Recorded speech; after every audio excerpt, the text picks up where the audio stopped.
The Concordance station always smelled faintly of ozone and recycled citrus, a scent engineered to calm visiting species with incompatible biochemistries. Leo Marsh suspected it existed mainly to calm junior diplomatic assistants like himself.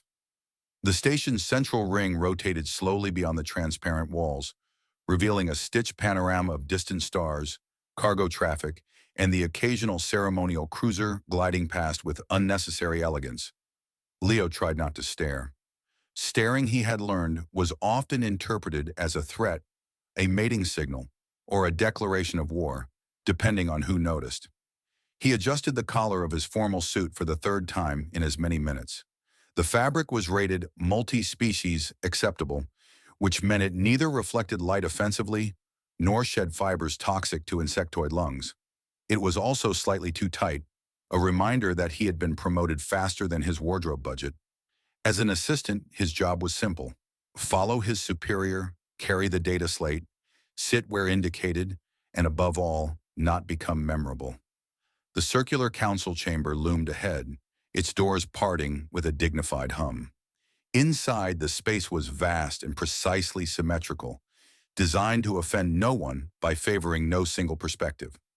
Seats were arranged in a perfect ring around a hollow center where holographic projections would soon bloom into star charts and treaty clauses. Each seat was subtly different, customized to its occupant's physiology. Leo's, according to his slate, was auxiliary position 17, which sounded reassuringly insignificant. He followed the illuminated path on the floor, counting under his breath. 14, 15, 16, 17. He sat. The seat adjusted itself politely, cushioning his weight and aligning his spine. Success, he thought, with quiet triumph. No tripping, no wrong appendage placement, no accidental insult. He allowed himself a small breath. Then he noticed the seat beside him. It was not a seat so much as a throne. Taller, broader, carved from a pale luminous alloy etched with symbols that shifted when viewed directly. It radiated absence, the way a missing tooth demands attention. Leo froze. His slate flickered, then went blank, as if refusing to be involved. A ripple passed through the chamber. Delegations arrived in procession, robes whispering, carapaces clicking, atmospheric fields shimmering around those who required them. Leo sat very still, hoping invisibility was contagious. The throne beside him remained empty. When Queen Silvana entered, the room subtly reoriented itself. It was not an official protocol, just an instinctive adjustment, as if gravity itself preferred her. She looked almost human at first glance. Pale skin, long blonde hair falling straight down her back. But the illusion faltered at her ears, long and elegant, tapering to gentle points that marked her as something older and other. Her expression was composed, regal, and tired in a way Leo recognized from long nights and impossible expectations. She approached the throne. Leo's internal monologue began to scream helpful suggestions like run, apologize, and invent a sudden medical emergency. He pushed against the armrest to stand. Her hand closed around his. It was cool, firm, unmistakably real. Not painful, but unyielding.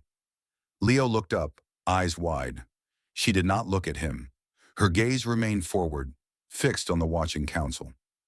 "Don't get up," she said softly, her voice carried only to him by a discreet acoustic field. "Stay here." Leo swallowed.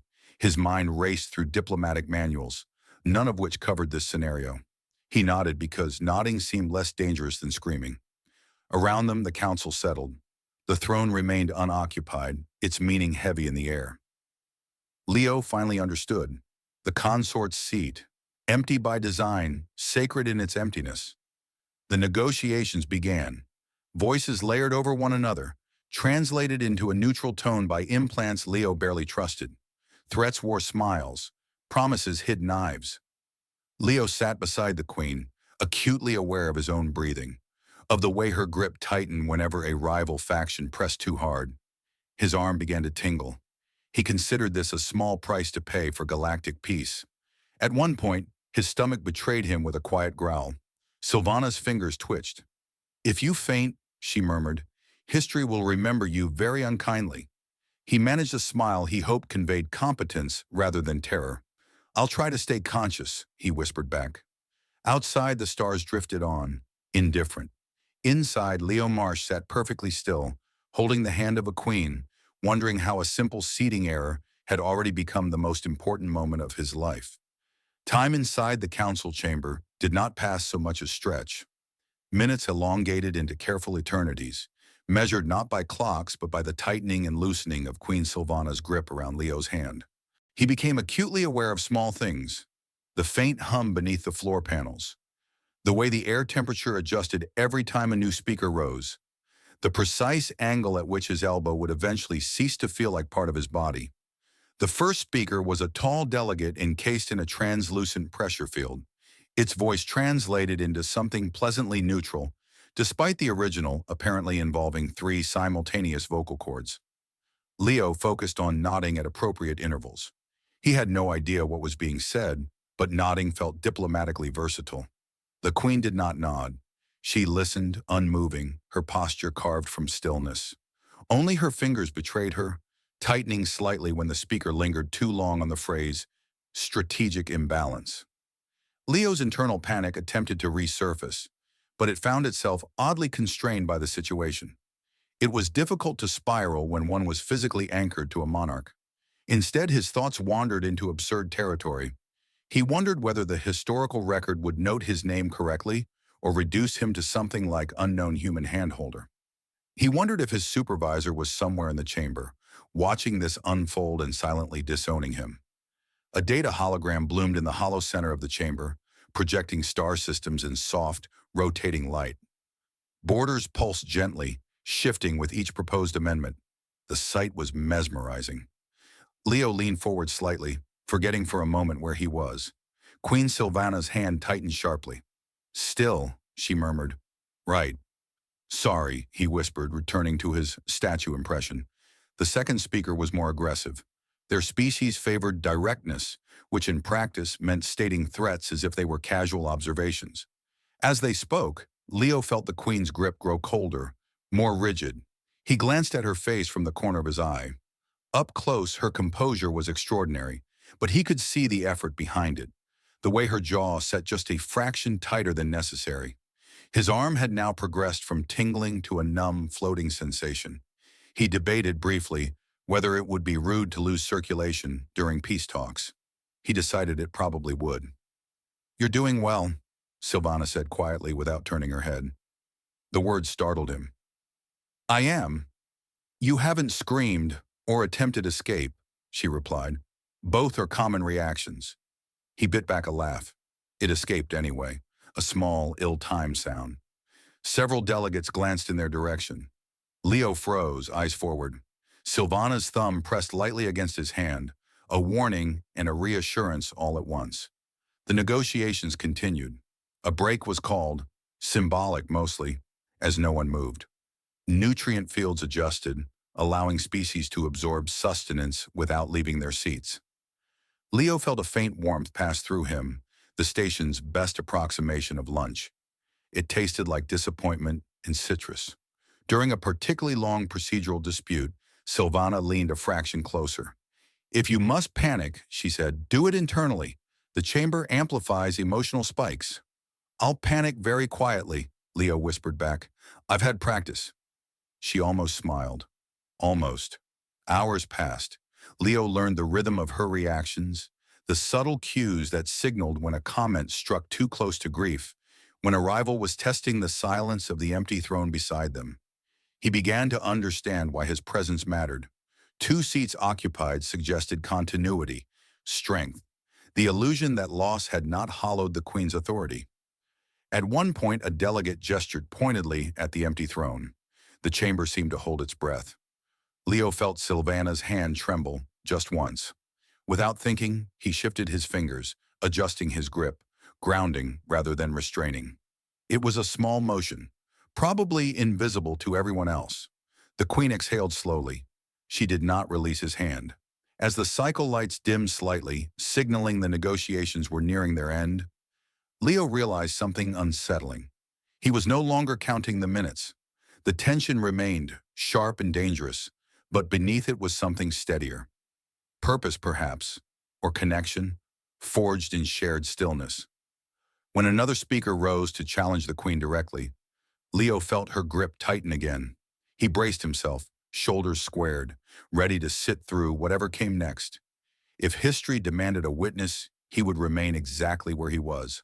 After all, standing up now would be far more terrifying. By the time Leo's arm returned from complete numbness to a dull, throbbing approximation of life, he had begun to suspect the council chamber existed outside conventional time.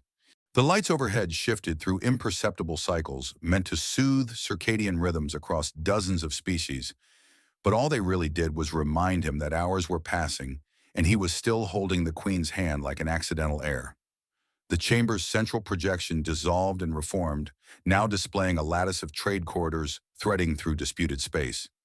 Each line pulsed in a different color, some bright with promise, others flickering ominously. Leo watched them with forced interest. Watching holograms was safe. Holograms did not ask him to speak. A delegate from a methane-breathing consortium began outlining economic concessions. The translator rendered their words in a calm, almost cheerful tone that did not quite mask the underlying hostility. Leo felt Silvana's fingers tighten again. This time, however, there was something else beneath the tension. Anticipation. "You're about to hear a lie," she murmured, so softly he wondered if he imagined it. "Oh," he whispered back. "Is it a complicated one, or the insulting kind?" "The insulting kind," she said. "They prefer efficiency." The lie arrived right on schedule, wrapped in concern and mutual benefit. Leo did not understand the specifics, but he recognized the cadence of manipulation. He had heard it in budget meetings and performance reviews, scaled here to interstellar proportions.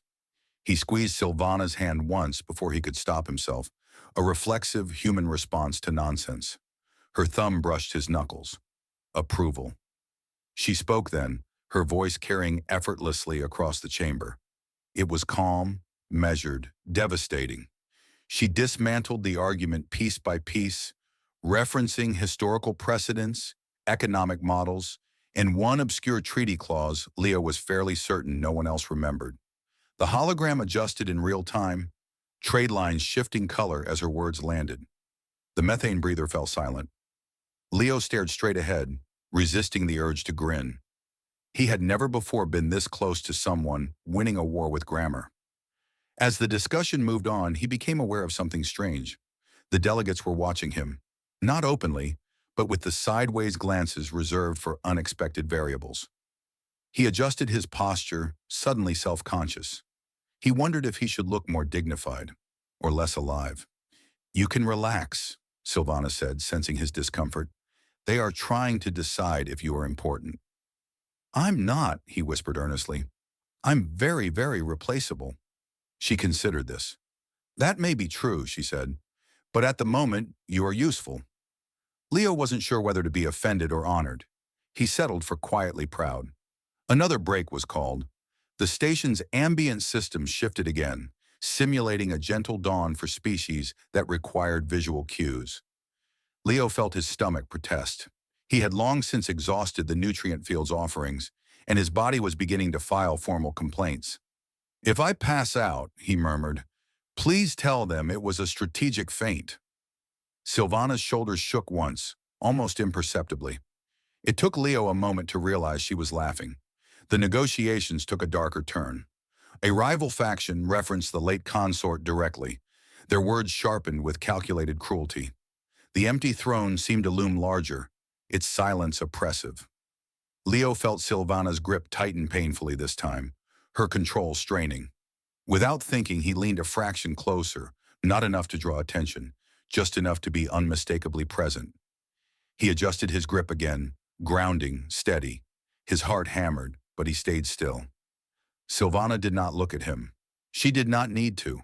Her response was brief and devastating, a reminder that grief did not equate to weakness. The chamber fell silent. Even the hum beneath the floor seemed to dim. As the session dragged on, Leo realized something else had changed. The tension remained, sharp as ever, but threaded through it was an odd familiarity. shared glances, quiet exchanges, a rhythm built on endurance and mutual restraint.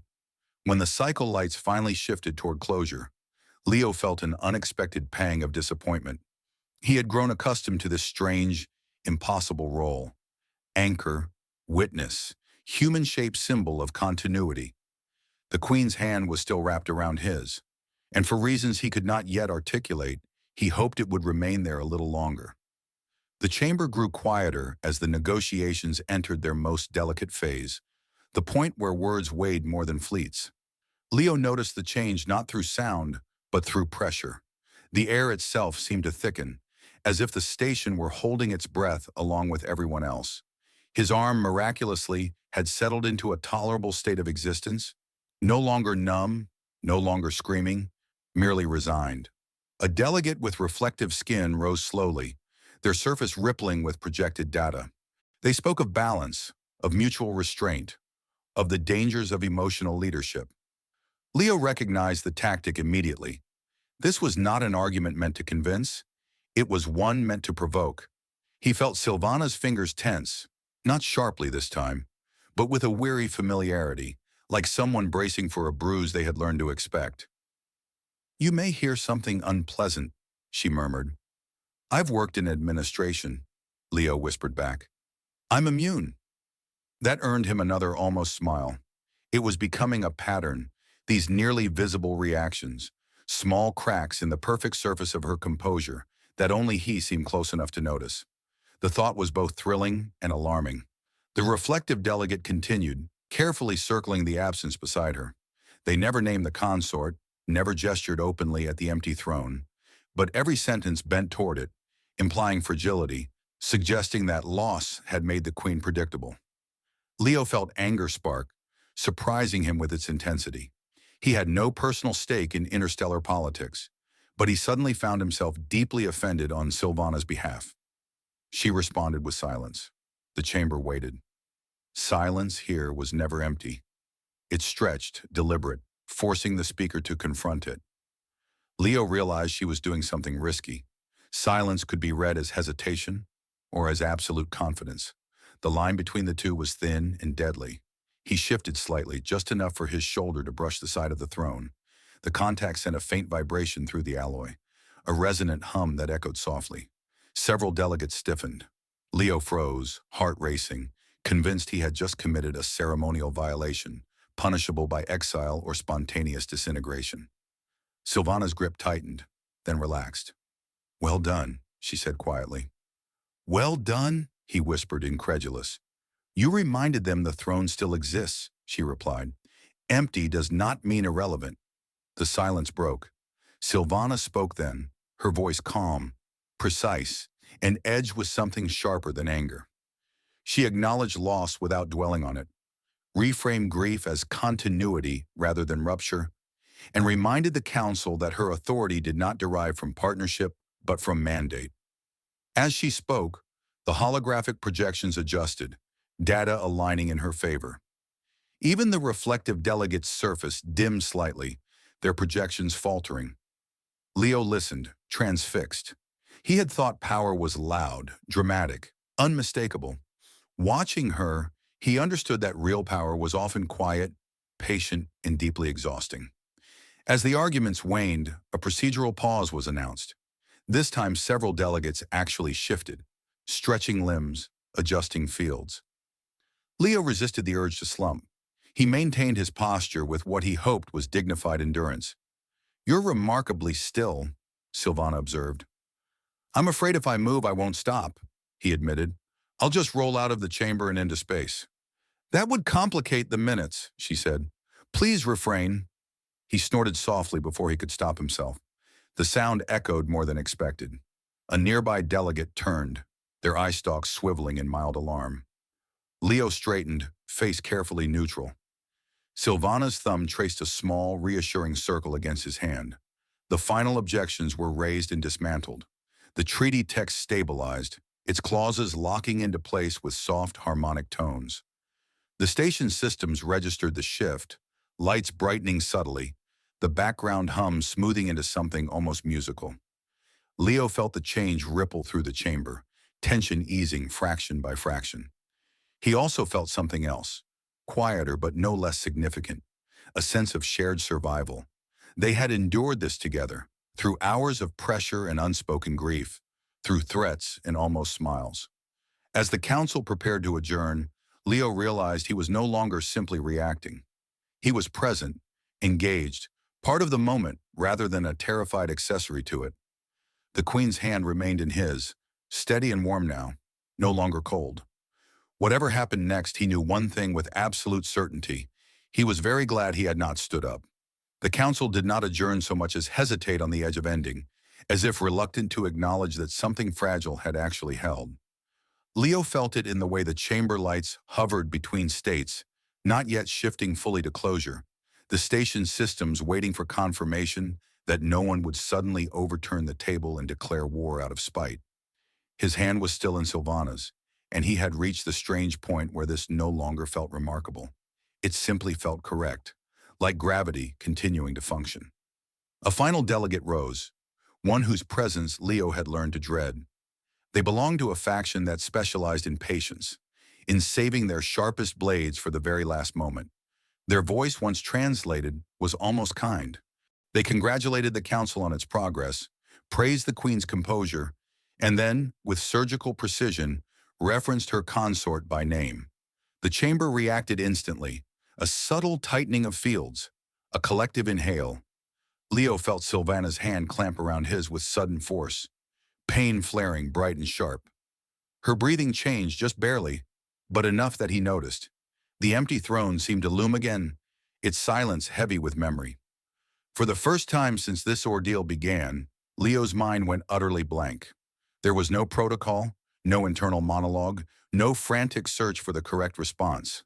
There was only the sensation of her grip and the knowledge that this moment mattered more than all the others combined. So he leaned closer. It was not a grand gesture. He did not speak, did not look at the delegate, did not even fully turn toward Silvana. He simply shifted, reducing the space between them until their shoulders nearly touched.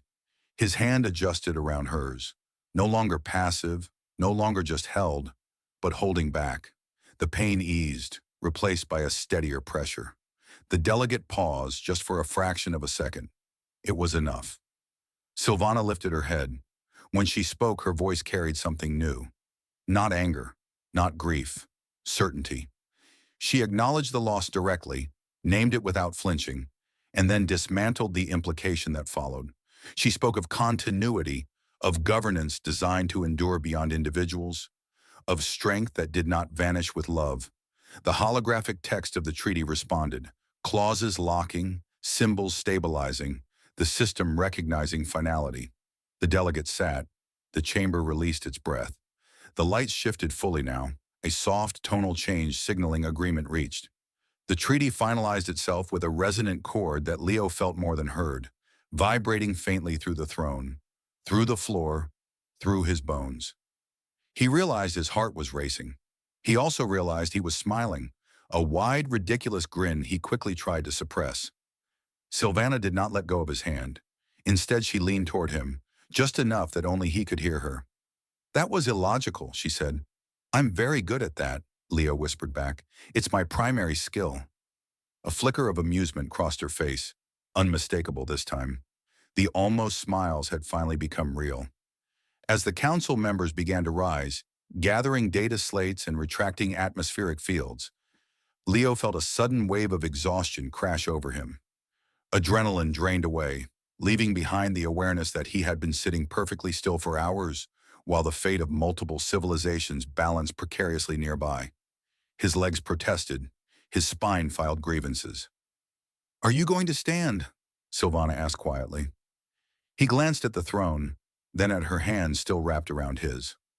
"I was waiting for permission," he said, only half joking. She considered this for a moment longer than strictly necessary. Then gently she loosened her grip. The absence was immediate and startling, like a sound cutting out mid-note. Leo's hand felt cold where hers had been. "You may," she said. He stood carefully, legs wobbling in a way he hoped looked dignified rather than tragic. He resisted the urge to bow, salute, or flee. Around them, Delegates were departing, some casting curious glances, others deliberately looking away, already rewriting the narrative in their heads. As the chamber emptied, Leo became acutely aware of the silence.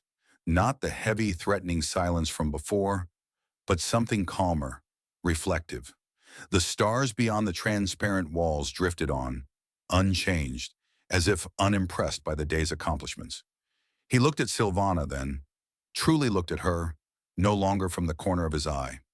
Up close, without the weight of performance pressing down, she looked tired, relieved, still very much a queen, but also unmistakably alone. "Thank you," she said. The words landed harder than any threat had. Leo swallowed, unsure how to respond, and finally settled on honesty.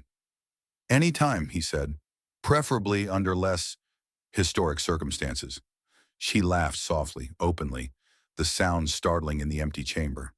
For the first time since he had sat down in the wrong seat, Leo felt certain of something else as well. This was not the end of what had begun. The council chamber felt impossibly large once it was empty. Without the layered voices, the shifting fields, the quiet menace of watched stillness, it became a cathedral of light and glass. The holographic systems powered down one by one, leaving only the distant glow of stars drifting past the transparent walls. Leo stood near the throne, hands clasped behind his back, suddenly unsure where to put himself now that the universe no longer required him to remain perfectly still. Queen Silvana remained seated for a moment longer, her posture still regal out of habit rather than necessity. When she finally rose, the movement was slower, unguarded. She seemed lighter without the weight of observation, though the fatigue beneath it all was now impossible to miss. "You may sit," she said, gesturing toward the throne beside hers. Leo blinked. "I think I've reached my lifetime quota for that seat." "A pity," she replied. "You wore it well." He laughed, the sound echoing oddly in the empty space. It surprised him how natural it felt. Hours ago, he had been a bundle of nerves wrapped in formal fabric. Now standing here, he felt steadier, changed, though he wasn't yet sure how. They walked together toward the chamber's edge, where the glass curved outward into the void. A ceremonial cruiser drifted past, its hull reflecting starlight like a slow-moving comet. For a while, neither of them spoke. "At some point," Leo said finally, "someone is going to ask me to explain what happened today." "Yes," Silvana agreed. "They will ask me as well. I'm considering pretending I was never here." She tilted her head, studying him with mild amusement. "You would be a very poor historical omission." He smiled, then grew thoughtful. "I didn't plan any of this. I just sat down and stayed," she said gently. Many would not have. The words settled between them, warm and heavy. Leo realized that she was right. He had stayed, not because of protocol or fear or even ambition, but because at some point leaving had felt wrong. He had chosen presence over safety, connection over invisibility. That realization startled him more than anything else that had happened. A soft chime echoed through the chamber as station systems confirmed the treaty's successful transmission across secure channels. The agreement was official now, beyond undoing. Peace, at least the negotiated kind, would hold. Silvana exhaled slowly. "It is done." "It is," Leo said. "You did it." "We did," she corrected. He met her gaze then, really met it, and saw no trace of the distant monarch the council had faced. What he saw instead was someone who had carried grief with precision, who had ruled through silence and restraint, who had allowed herself, if only briefly, to rely on an accidental human assistant. "I don't think I'm the same person I was when I walked in here," he admitted. "Nor should you be," she said. "Change is the cost of proximity." That sounded like wisdom, or possibly a warning. Leo accepted it anyway. A discreet panel slid open near the chamber entrance. An aide appeared, bowed deeply, and froze when they noticed Leo standing beside the queen. The moment stretched, awkward and familiar. "This is Leo Marsh," Silvana said calmly. "He will be accompanying me for the remainder of the station visit." The aide nodded rapidly, already revising internal assumptions about reality. Leo cleared his throat. "I should probably inform my supervisor," he said. "They're going to think I was abducted." Silvana's lips curved. You were, she said lightly, politely. As they moved toward the exit, Leo cast one last glance at the empty throne. It no longer radiated absence. It simply existed, a reminder of loss acknowledged rather than hidden. He understood now what she had meant earlier. Empty did not mean irrelevant. The corridor beyond was bright, alive with motion and sound, the station resuming its endless rhythm. Leo walked beside the queen, no longer holding her hand, yet feeling the echo of that connection with every step. He had come to Concordance to be invisible. He was leaving having been seen, and somehow, improbably, that felt like the beginning rather than the end.